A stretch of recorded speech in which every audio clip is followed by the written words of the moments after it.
Nitish Kumar India alliance को छोड़ चुके हैं, लेकिन नींद उनकी आज भी उसी गठबंधन से उड़ रही है। सवाल यह है कि आखिर क्यों विपक्ष छोड़ने के बाद भी विपक्ष ही उनकी सबसे बड़ी चिंता बना हुआ है। बिहार की राजनीति इस वक्त सबसे दिलचस्प दौर से गुजर रही है। राहुल गांधी अपने भारत जोड़ो न्याय यात्रा से लेकर अब तक सड़कों पर है, लेकिन उनसे भी ज्यादा सुर्खियों में है नीतीश कुमार, जो एनडीए में लौट चुके हैं। लेकिन उनके हर बयान में इंडिया अलायंस ही क्यों गूंजता है? क्या वजह है कि जिस गठबंधन को उन्होंने छोड़ दिया, उसी गठबंधन को लेकर उसकी बेचैनी सबसे ज्यादा है? क्या नीतीश कुमार बीजेपी को मजबूत कर रहे हैं या फिर उनकी टेंशन और बढ़ाने वाले हैं?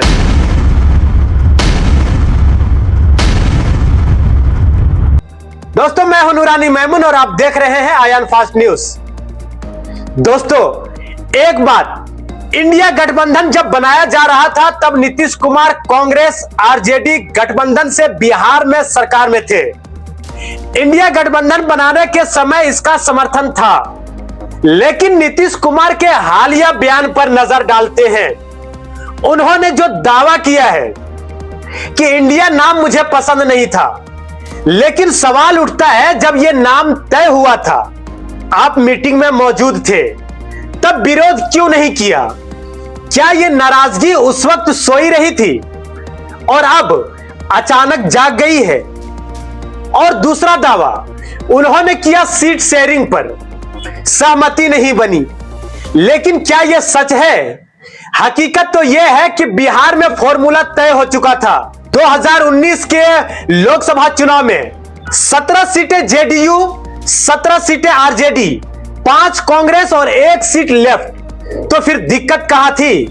क्या असली परेशानी यह थी कि शून्य सांसद वाली आरजेडी को उतनी सीटें क्यों दी जा रही थी जितनी आपकी पार्टी को मिल रही थी? तो याद कीजिए, 2019 में जब नीतीश के पास सिर्फ 2 सांसद थे, तो बीजेपी ने उन्हें उसको 17 सीटें दी थी। तब बराबरी का सवाल क्यों नहीं उठा? क्या तब गठबंधन भरोसे पर चलता था और आज अहंकार पर चल रहा है? तीसरा दावा नीतीश कुमार जो किया है कि कांग्रेस विपक्ष को हाईजैक कर रही थी। तो फिर सवाल यह है कि जब आप एनडीए छोड़कर आए तो सबसे पहले कांग्रेस के पास ही क्यों गए थे? अगर कांग्रेस इतनी बुरी थी तो विपक्ष को जोड़ने का काम उन्हीं से शुरू क्यों हुआ था? और फिर जातिगत जनगणना, आप कहते हैं कि राहुल गांधी क्रेडिट ले रहे हैं, लेकिन जब आप बीजेपी के साथ थे तो जाति जनगणना क्यों नहीं करा पाए? क्या वजह थी? तब आपकी आवाज दब गई थी। क्या यह बात साफ नहीं कि बीजेपी इसके खिलाफ थी?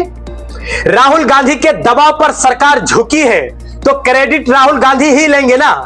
तो असली सवाल यह है, क्या नीतीश कुमार का मुद्दा सीटें थी, नाम था, या फिर अपनी राजनीति प्रासंगिकता को बचाए रखना था?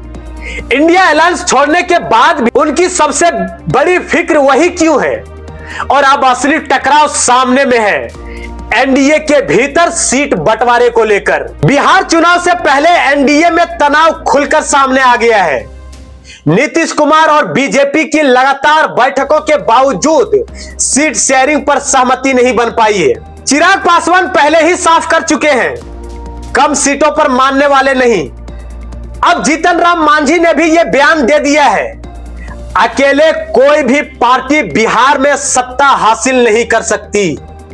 दोस्तों, एक कहावत है, अकेला चना भाड़ नहीं फोड़ सकता।